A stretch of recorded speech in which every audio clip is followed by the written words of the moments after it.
안녕하세요. 심부름 센터를 운영하는 40대 중반 남자입니다. 요즘 일을 하며 가끔 이 채널의 사연들을 듣습니다. 손님도 없고 할 일도 없는 날에 이곳 사연들을 들으면 재미도 있고 시간도 잘 가고 아주 일석이조이거든요. 그러다 오늘 문득 제게 벌어졌던 한 기구한 사건을 적어 이곳에 사연으로 신청해보면 어떨까 싶더군요. 사연자분들은 중요한 일에 심부름 센터를 자주 이용하시더라고요.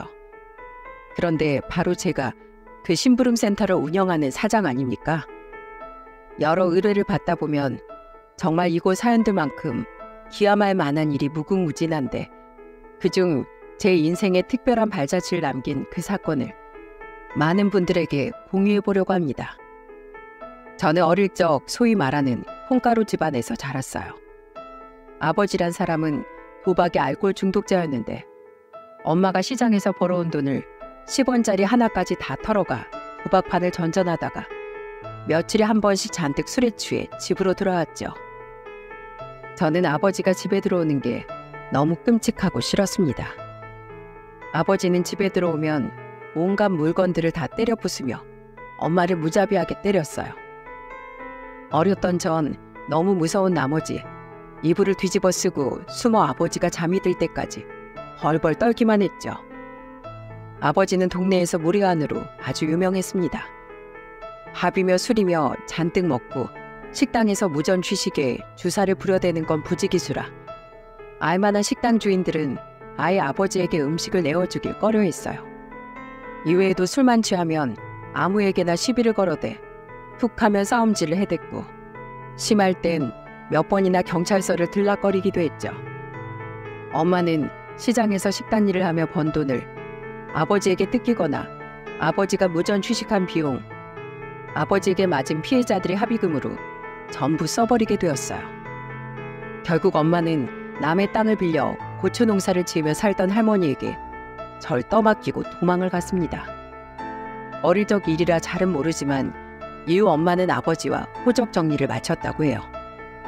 하지만 협의 이혼이 잘 끝난 뒤에도 엄마는 절 데려가지 않았어요. 아버지 또한 할머니 댁에 맡겨진 제겐 신경도 쓰지 않았고요. 그렇게 저는 부모에게 버림받은 채 할머니 집에 남겨지게 되었습니다.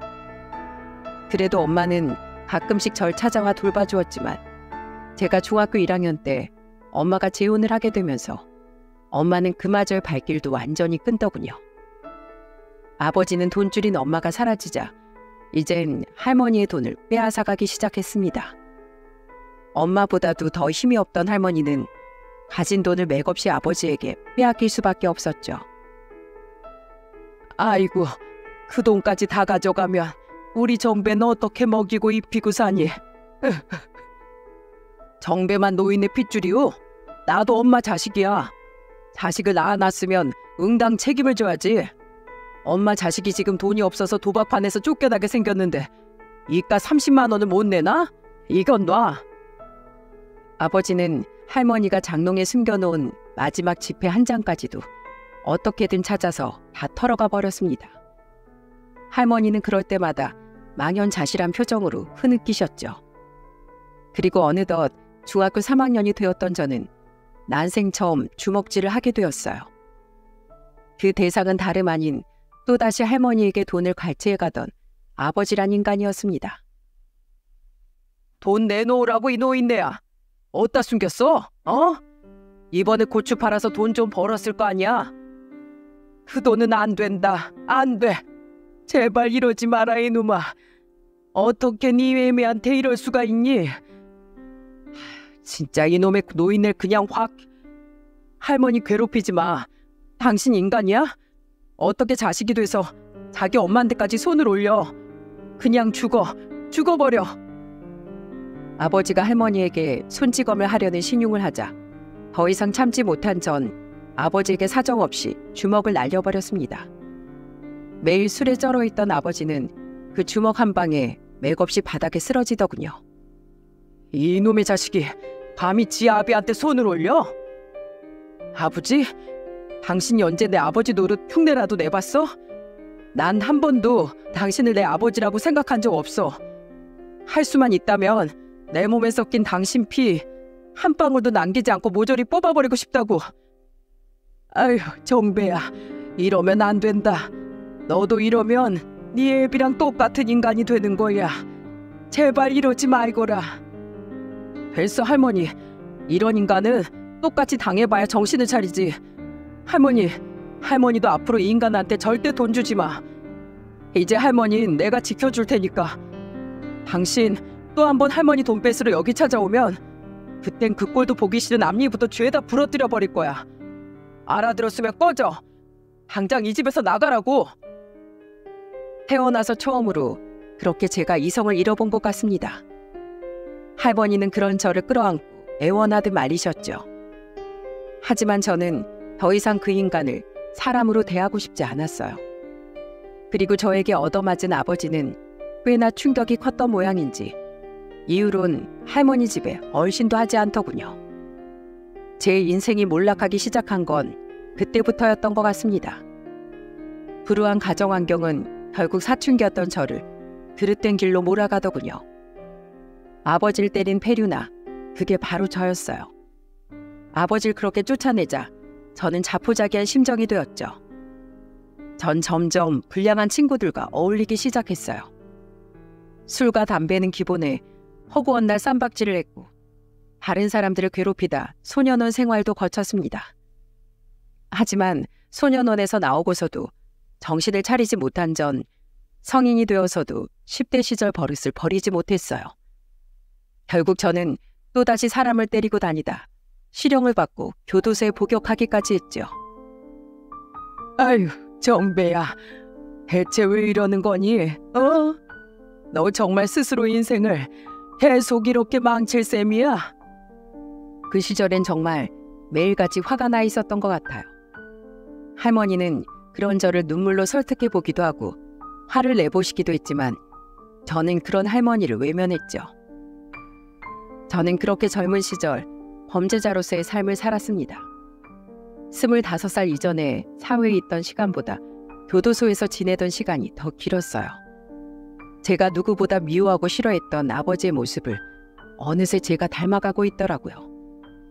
그렇게 25살의 여름에 교도소 복역을 마친 전 할머니를 찾아갔습니다. 그런데 할머니는 더 이상 예전에 정정하던 모습이 아니었어요. 정배 왔니? 이 헬미가 두부 사들고 나가봤어야 하는데 마중 못 나가서 미안하다. 지병이 악화된 데다 몹쓸 병까지 얻은 할머니는 병상에 누워 세상을 떠날 날을 기다리고 계셨습니다. 너무 놀라고 암담한 마음에 앙상하게 마른 할머니만 내려다보며 눈을 꿈뻑대고 있는데 누워있던 할머니는 제 손을 잡고 눈물을 흘리며 간곡하게 마지막 부탁을 하셨어요. 미안하다 정배야. 아직도 네 애비에게서 날 구하던 그때 그 16살에 멈춰있는 널 이 헬미가 끝까지 보듬고 지켜줘야 하는데 아무래도 약한 내 몸이 더는 버티지 못할 것 같구나. 할머니, 왜 이렇게 야위셨어요? 저 때문이죠? 제가 할머니를 이렇게 만든 거죠? 아니다, 아니야. 난 한 번도 널 원망한 적이 없다. 어릴 적부터 부모 사랑 한 번 못 받고 험한 환경에서 자란 탓에 네가 이렇게 된 게 아니겠니? 내가 죄인이다. 네 애비를 사랑구실 못하는 금수로 키우고 어린 널 그런 환경에서 자라게 한 내 잘못이야. 그러니 넌 아무것도 자책할 거 없다. 정배야, 이 할미가 떠나기 전에 마지막으로 부탁하마. 앞으로 제발 사람 때리지 말고 착하게, 정직하게 살아. 제대로 된 직장 구해서 좋은 여자 만나 결혼도 하고 네 애비랑 다르게 네 처자식 아껴주면서 남들처럼 평범하게 살란 말이야. 내 사랑하는 손주가 그렇게 평범하게 살아주는 거, 그게 이 헬미의 간절한 소원이다. 알았어요, 할머니. 앞으로 저 절대로 주먹질 안 하고 평생 잘못 뉘우치면서 착하게 살게요. 할머니가 하지 말라는 거 절대 안 하고 할머니가 바라는 대로 살려고 노력할게요. 그러니까 할머니, 제발 기운 좀 차리세요. 제발 저만 두고 가지 마세요. 저는 결국 할머니의 손에 얼굴을 묻고 어린애처럼 펑펑 울고 말았습니다. 할머니는 그런 제 머리에 손을 올리며 웃음기 어린 목소리로 말씀하셨죠. 그래, 이 헬미랑 약속한 거다. 알았지? 이제 내가 좀 편히 눈 감을 수 있겠구나. 정배야, 다른 사람한테 피해 끼치지 말고 네가 피해줬던 사람들한테 갚아간다는 마음으로 다른 사람들을 돕기도 하면서 선하게 그렇게 새 인생을 살아. 난 우리 정배가 잘 해낼 거라고 믿는다. 그렇게 할머니는 제가 교도소에서 나온 지 2주 만에 제가 잠든 사이 조용히 숨을 거두시고 말았습니다. 하늘이 무너진 것 같았어요.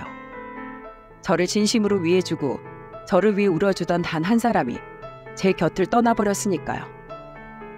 저는 찾아오는 이 하나 없는 할머니의 빈소에서 할머니의 영정사진을 보며 하염없이 눈물을 흘렸죠.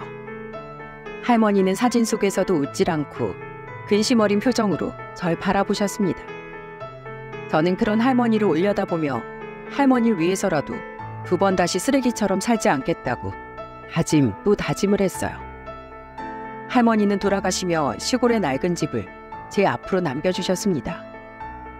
저는 그 돈으로 서울의 낡고 작은 원룸 반 전세를 얻었고 이후엔 일자리를 구하기 시작했죠. 경력사항에 아무것도 안 적혀있네요? 25살이신데? 네, 그게 교도소를 다녀오느라 제가 사회생활을 제대로 하지 못했습니다. 그래도 지금은 마음 다잡고 성실하게 살고 싶습니다.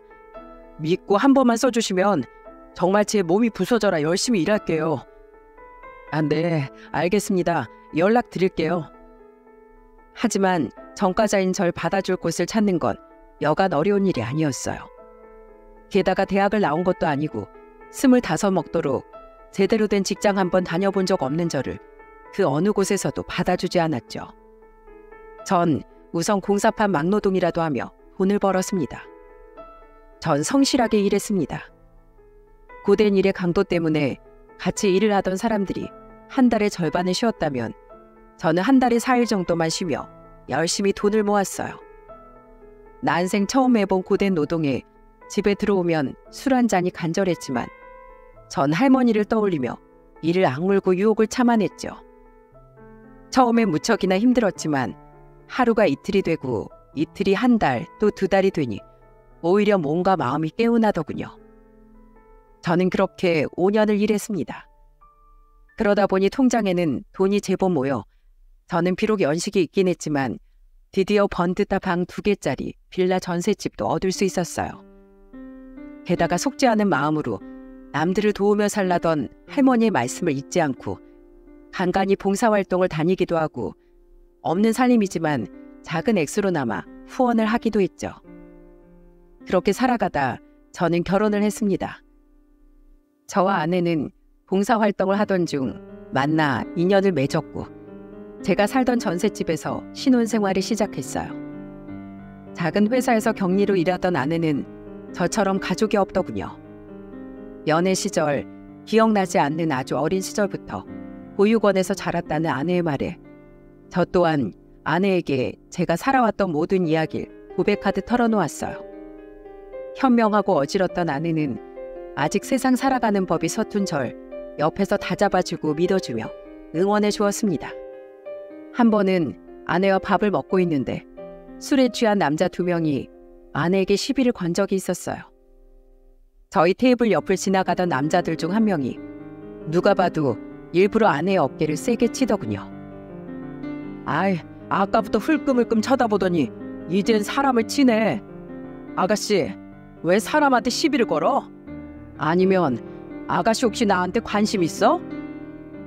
이미 인사불성으로 보이는 그 둘은 제 아내를 희롱하려고 작정한 듯 키득댔어요. 저에게 시비를 거는 건 얼마든지 참을 수 있지만 아내를 모욕하는 그놈들을 보니 머리 끝까지 화가 나더라고요. 그래서 자리에서 벌떡 제가 일어나려는 순간 이어진 아내 행동에 저는 깜짝 놀라고 말았습니다. 제가 너무 밖으로 앉았었네요. 죄송합니다. 여보, 다 먹었으면 나가자. 얼른. 아내는 자신이 잘못한 것도 아닌데 도리어 사과를 하더군요. 아내는 잔뜩 화가 난 제 손목을 붙잡고 얼른 계산을 한 후 식당을 나왔죠.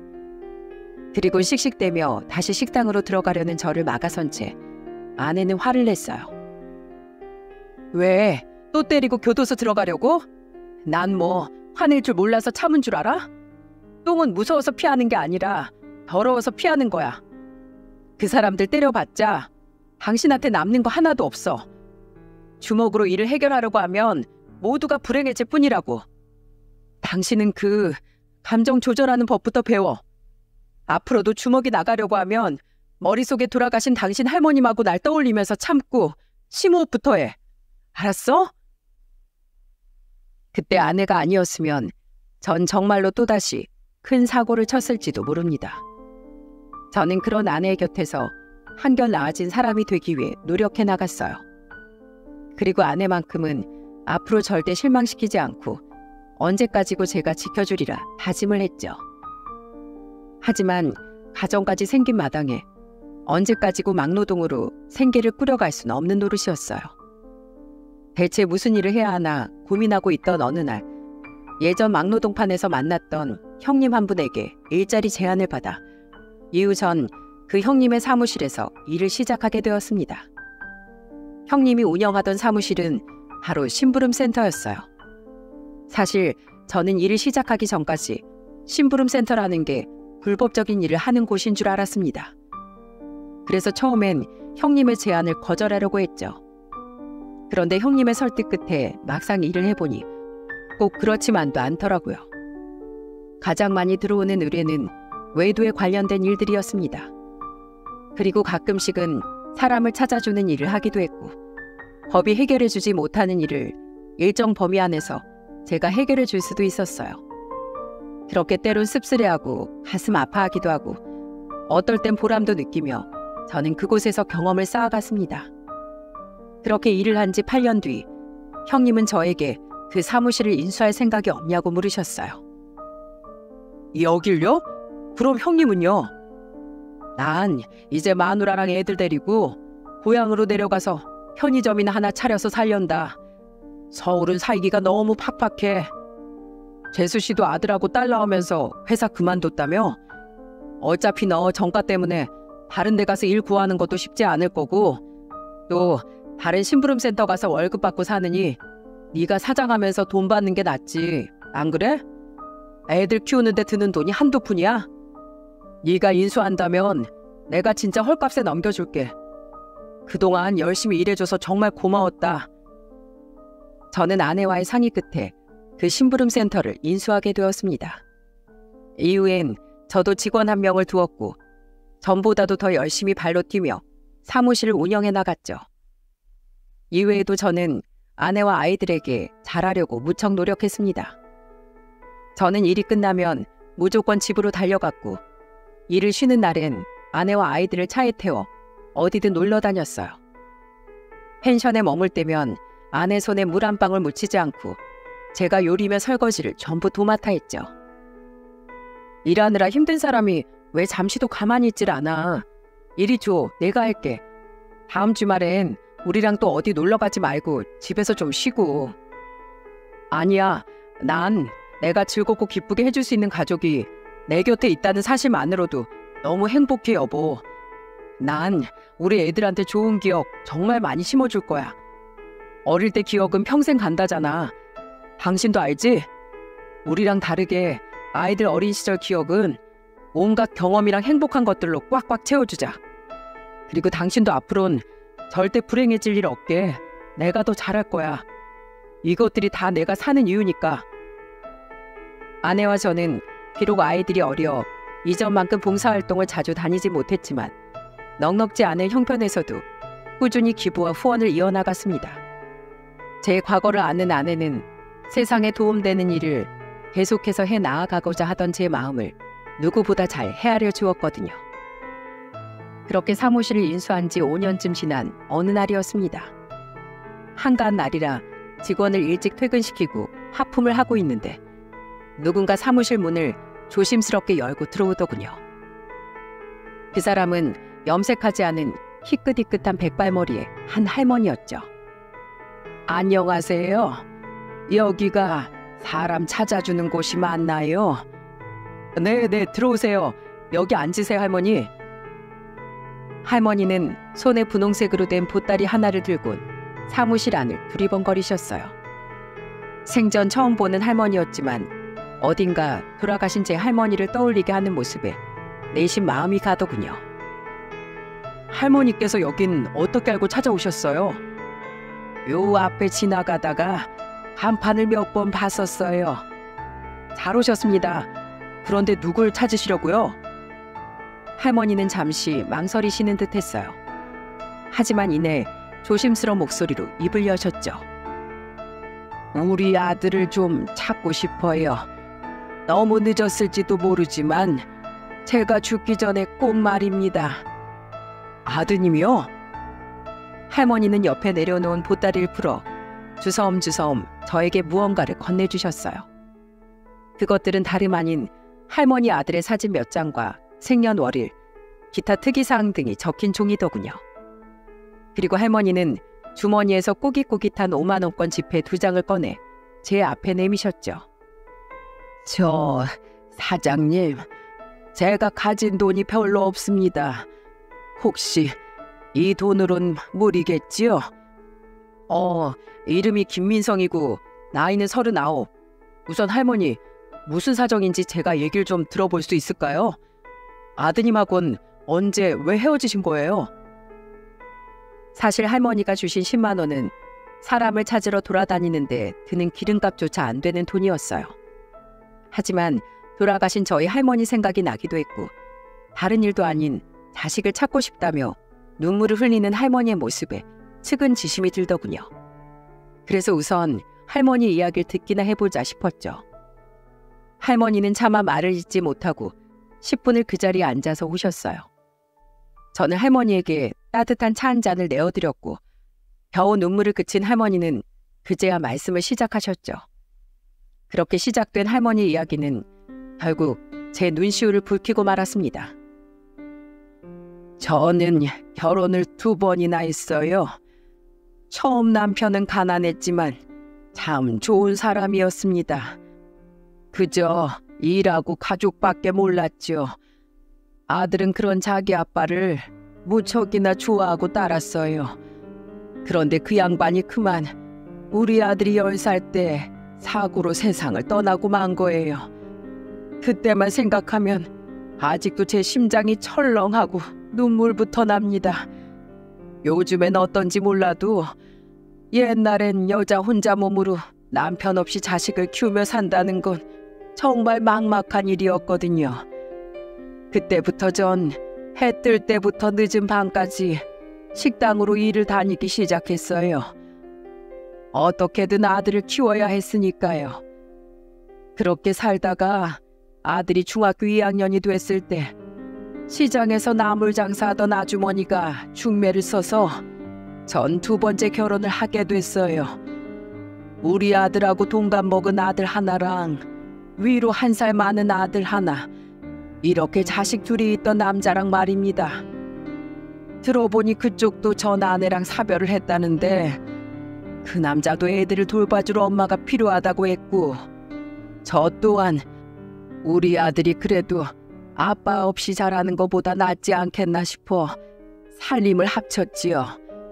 그런데 그게 제 인생에서 가장 큰 실수였던 겁니다. 시간을 되돌릴 수만 있다면 어떻게든 그때로 돌아가 절 뜯어 말리고 싶어요. 할머니는 잠시 말씀을 멈추더니 앞에 놓인 차를 마저 마셨습니다. 저는 컵에 담긴 티백을 한 번 더 우려내고자 커피포트에 담긴 뜨거운 물을 할머니의 컵에 채워드렸죠.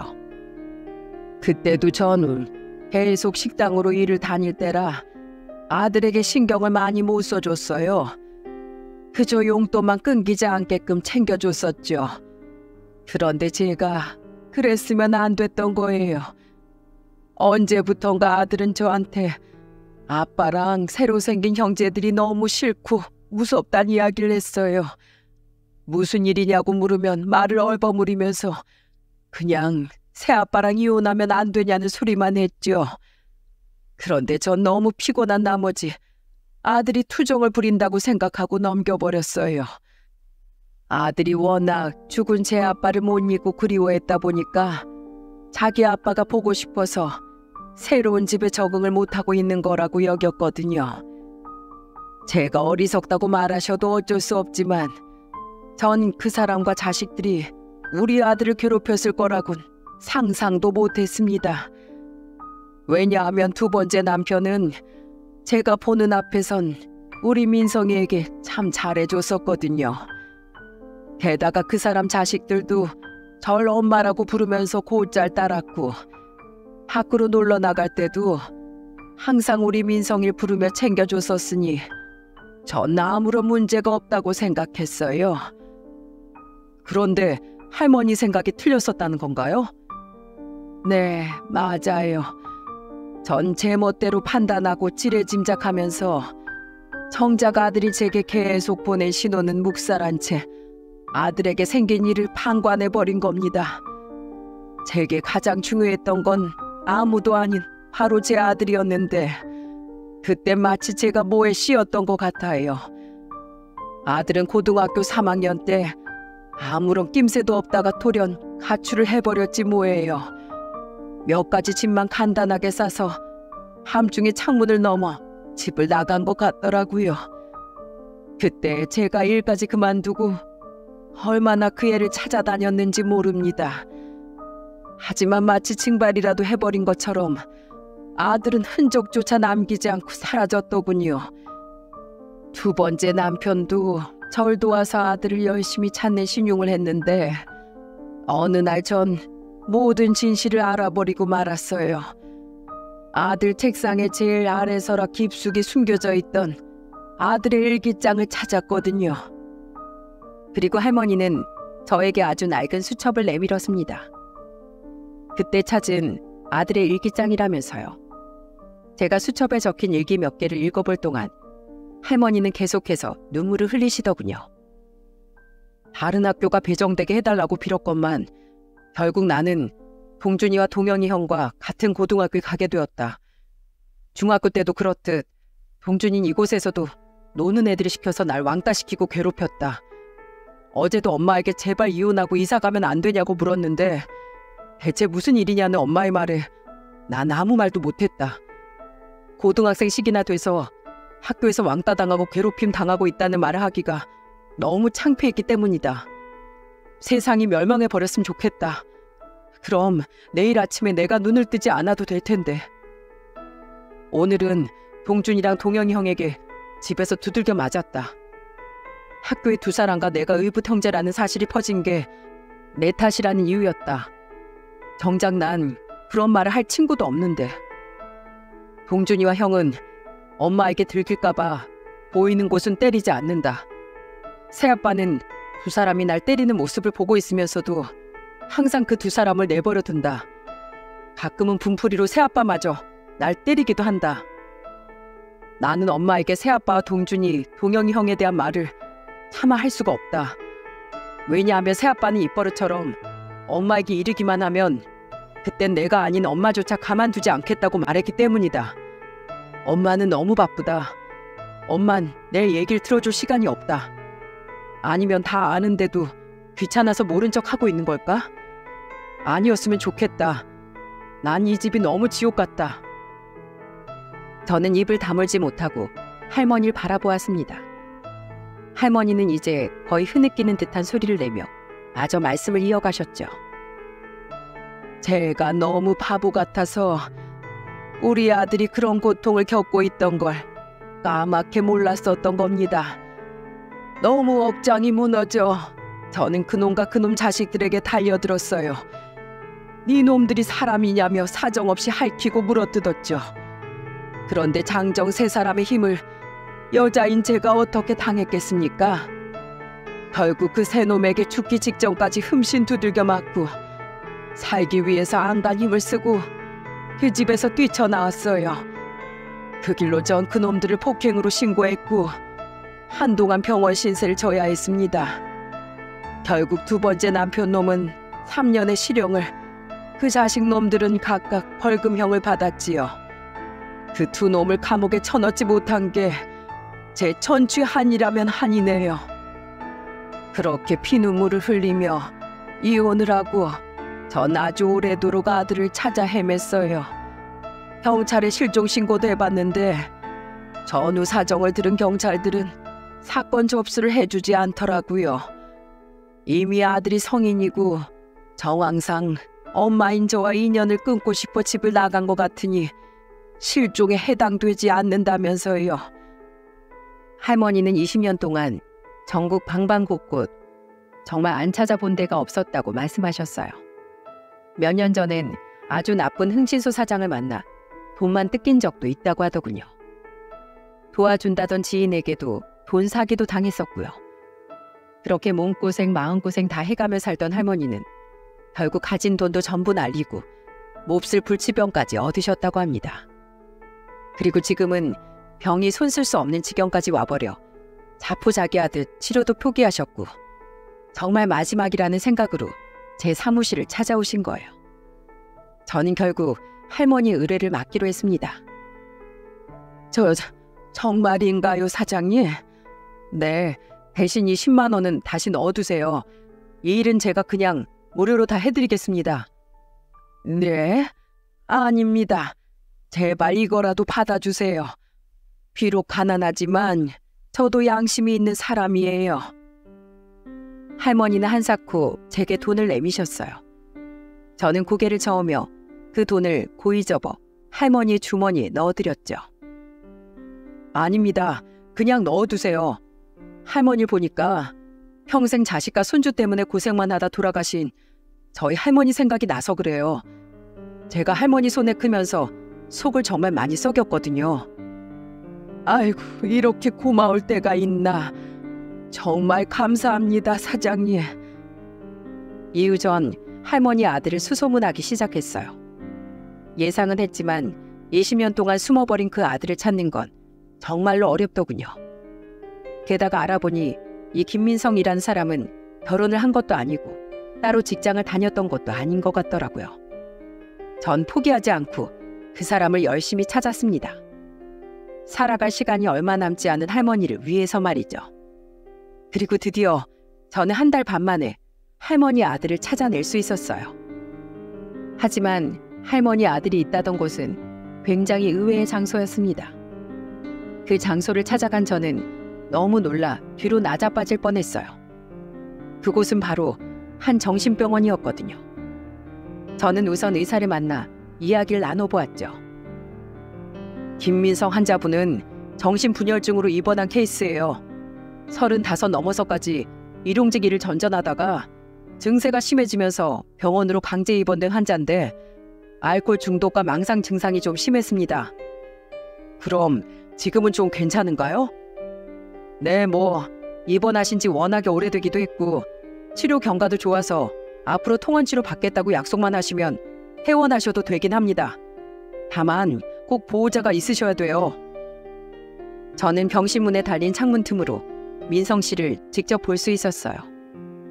민성 씨는 무슨 생각을 하고 있는 건지 의자에 앉아 멍하니 벽 한가운데만 바라보고 있더군요. 이후 저는 할머니를 사무실로 불러 아들의 상태에 대해 말씀드렸습니다. 아들이 정신병원에 있다는 소식을 들은 할머니는 두 눈을 질끈 감고 눈물을 흘리셨죠. 어때요, 할머니? 저랑 같이 가보시겠어요? 그래요. 그래야죠. 그 착한 애가 혼자서 얼마나 마음고생이 심했으면 그런 병까지 얻었을까요? 제가 아들에게 진지회를 대체 어찌 갚아야 할지. 그럼 할머니, 저랑 약속 하나만 해주세요. 그럼 제가 아드님 계신 곳으로 모셔다 드릴게요. 사장님 말씀이면 뭐든 다 들어야죠. 말씀만 하세요. 아드님 보시고 나면 저랑 같이 병원에 가서 입원하세요. 그게 제 조건이에요. 할머니는 눈물을 멈추고 놀란 듯 저를 바라보셨어요. 하지만 이내 다시 서글픈 표정을 지으며 고개를 가로저으셨죠. 제가 살면 얼마나 더 살겠습니까? 할머니, 우선 치료라도 받아보세요. 이제 막 찾은 아드님이랑 오래오래 같이 사셔야죠. 지금 아드님한테 가장 필요한 사람이 바로 할머니 아니겠어요? 전 계속해서 할머니를 설득했습니다. 결국 할머니는 아들을 보고 나면 병원에 입원하겠다고 약속을 하셨고, 저는 그제야 할머니를 모시고 아들이 있는 정신병원으로 향했어요. 병원에선 할머니와 저에게 민성 씨를 가둬놓은 병실 문을 열어주었습니다.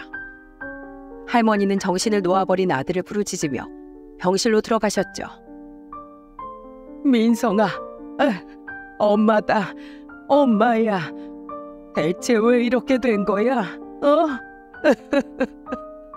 엄마가 미안하다.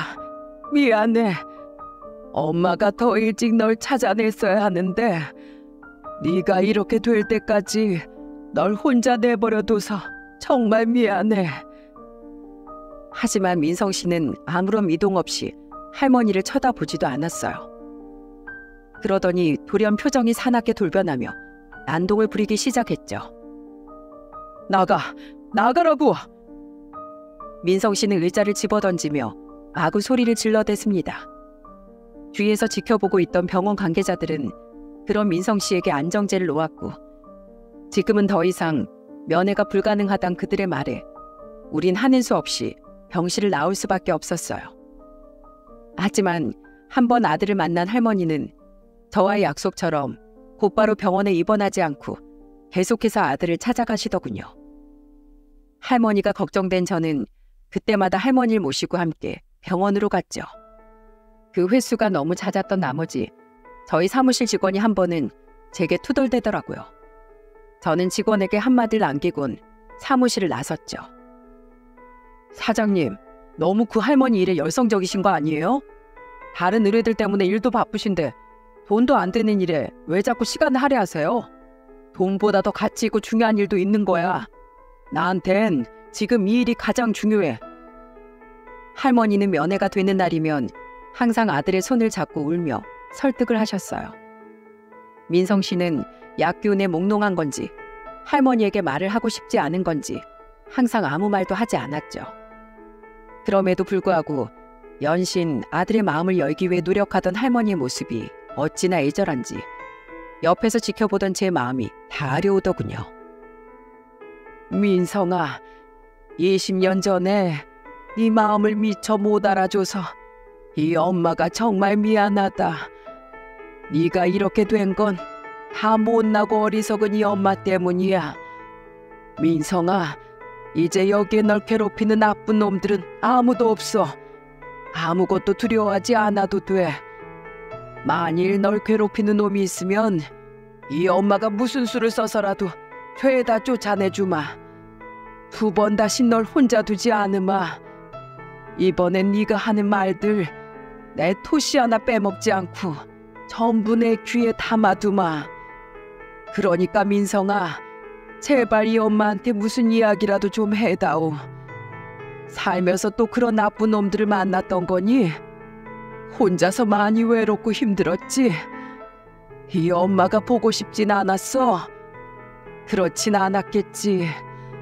넌 날 많이 원망했을 테니까 원망의 말이라도 좋아. 내가 밉다고 주먹으로 가슴을 내리쳐도 좋아. 미안하다 민성아. 엄마가 미안해. 할머니의 진심과 정성이 통했던 걸까요? 그렇게 찾아간 지 한 달이 지났을 때 민성 씨는 드디어 할머니에게 마음을 열었습니다. 또다시 할머니와 민성 씨를 찾아간 어느 날, 민성 씨는 할머니를 원망스럽게 바라보며 눈물을 흘리더라고요. 대체 그때 왜 제 말을 귀담아 들어주지 않으셨어요? 제가 이러지도 저러지도 못하고 그 집에서 얼마나 힘들었는지 아세요? 엄마 맨날 그저 돈만 버느라 저에겐 관심도 없으셨죠? 저 정말 매일같이 내일이 오지 않길 바랬어요. 다음 날이 오는 게 너무 싫어서 잠이 쏟아져도 허벅지를 꼬집으며 자지 않으려고 버텼다고요. 엄마가 저에게 조금의 관심이라도 있었다면 분명 그놈들이 저에게 하던 짓거리들 모두 알아챌 수 있었을 거예요. 전 정말 엄마가 너무 원망스러워요. 할머니는 민성 씨를 따라 흐느끼셨습니다. 그리고 할머니는 의자에서 내려와 민성 씨 앞에 무릎을 꿇으시더군요. 민성아, 엄마가 정말 미안하다. 엄마가 너에게 일어난 일을 너무 늦게 알았어. 너무 미안해서 차마 용서해달란 말도 못하겠다.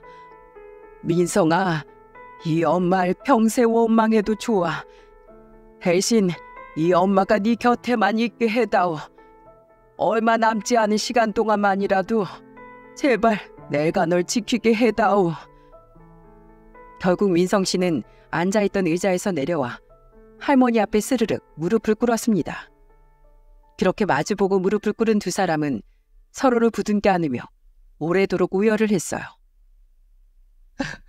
엄마, 사실은요, 엄마가 너무도 보고 싶었어요. 근데 엄마가 아무것도 모르고 아직도 그놈이랑 살고 있을까봐 무서운 마음에 차마 찾아가지도 못했어요. 엄마 이혼했다. 그놈 감옥에 보내고 그 자식 놈들도 처벌받게 했어. 그 뒤로 널 얼마나 찾아다녔는지 모른다. 내 일평생을 널 찾는 데 바쳤어. 그래도 이젠 됐다. 널 찾았으니 됐어. 그렇게 두 사람은 헤어진 지 20년 만에 눈물의 화해를 했습니다. 그 모습을 지켜보던 저는 차오르는 눈물을 차마 참지 못하고 잠시 병실 밖으로 나와 감정을 애써 추슬렀네요. 이후 할머니가 눈물로 얼룩진 얼굴을 씻으러 화장실에 간 사이 저는 민성 씨에게 인사를 하며 할머니의 상태를 알렸어요. 안녕하세요, 민성 씨. 할머니를 도와 민성 씨를 찾은 김정배라고 합니다. 민성 씨, 죄송한 말씀이지만 할머님 몸이 많이 안 좋으세요. 할머니 말씀으로는 살 날이 얼마 안 남으셨다고 하더라고요. 네? 저희 엄마가요? 네. 그래서 돌아가시기 전에 꼭 아들을 찾고 싶다고 간곡히 부탁을 하셔서 할머니 사정을 듣고 제가 지금까지 도왔던 거예요. 그러니까 민성 씨, 얼마 안 남은 시간 동안이나마 할머니께 우리 좋은 모습만 보여드리면 안 될까요? 해묵은 감정이 순식간에 씻은 듯 사라지진 않겠지만 저도 제 할머니를 먼저 보내고 많이 후회한 사람으로서 또 민성 씨 형 같은 입장으로서 이렇게 부탁드리겠습니다. 그리고 민성 씨, 앞으로 병원에서 나가면 통원 치료 열심히 받으시고 정신 꼭 붙들어 매시는 겁니다. 아셨죠? 그리고 절대로 술은 입에도 대지 말고 할머니 잘 보살펴 드리세요. 제 도움 필요하시면 언제든지 말씀하시고요. 그리고 며칠 뒤 우리는 민성 씨를 퇴원시킬 수 있었습니다. 민성 씨는 오랜만에 나온 바깥이 어색한 듯 이리저리 두리번댔고 할머니는 그런 민성 씨의 손을 꼭 붙들고는 집으로 향하셨죠. 이후 할머니는 저와의 약속대로 병원에 입원을 하셨습니다. 병원에서는 지금에 와선 진통제 처방과 병의 진행을 최대한 늦춰보는 치료 정도만 가능하다더군요. 하지만 언제든 할머니를 떠나보낼 수 있게 마음의 준비는 항상 하고 있어야 한다며 우리에게 당부했죠. 저는 할머니의 병원비를 전부 내드렸습니다.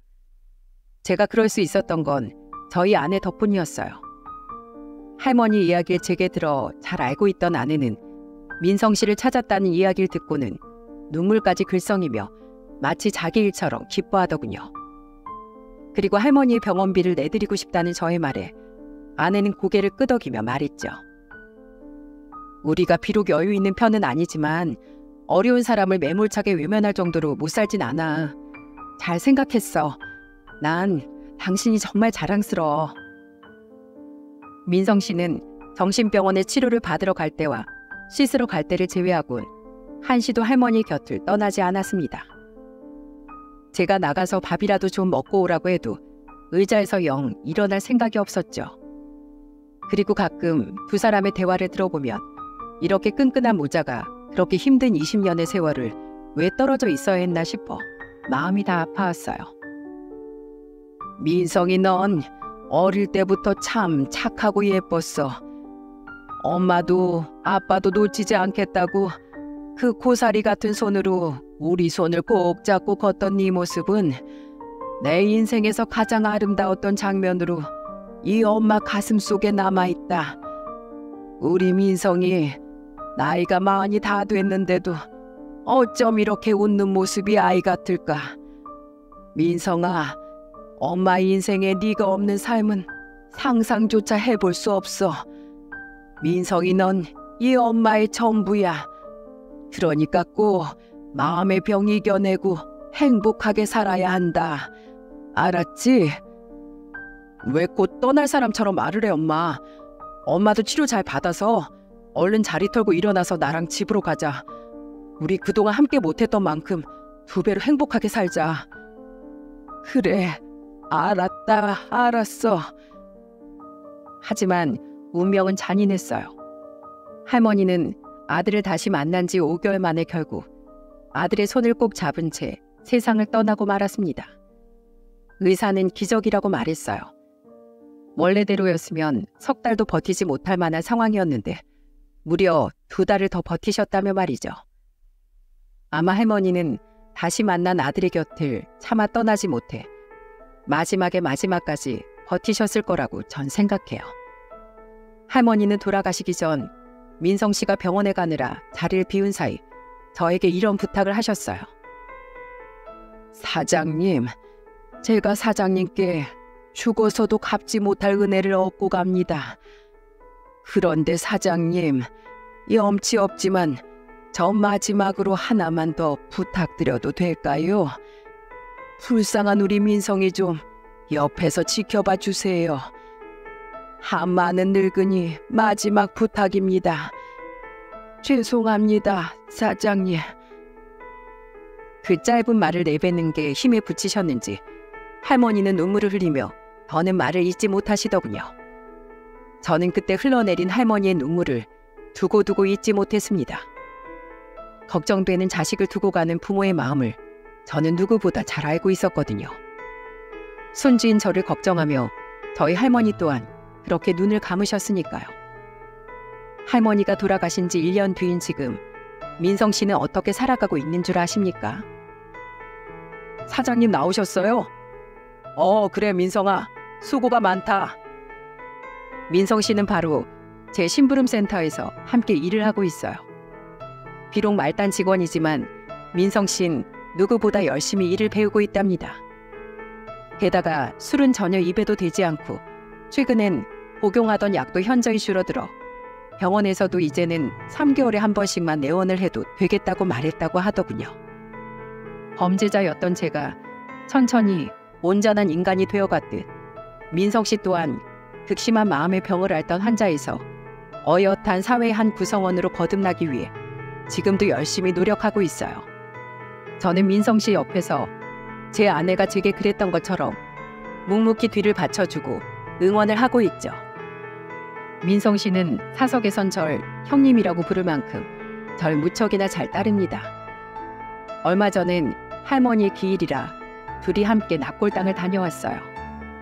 그리곤 저희 집으로 돌아와 우리 가족과 함께 저녁을 먹었죠. 아는 지인 한 명 없는 민성 씨가 안타까워 처음에 몇 번 우리 집으로 초대를 했었는데 차츰 그 횟수가 늘어나더니 이제는 어느 때건 저희 집으로 놀러와도 이상하지 않은 가까운 사이가 되었거든요. 아내 또한 민성 씨를 가족처럼 챙겨주었고 각각 초등학교 5학년, 3학년이 된 제 아들과 딸도 삼촌, 삼촌하며 민성 씨를 무척이나 잘 따른답니다. 민성 씨가 집에 올 때마다 선물이며 용돈을 쥐어주니 애들은 민성 씨가 오기만 하면 민성 씨 뒤를 졸졸 따라다니더라고요.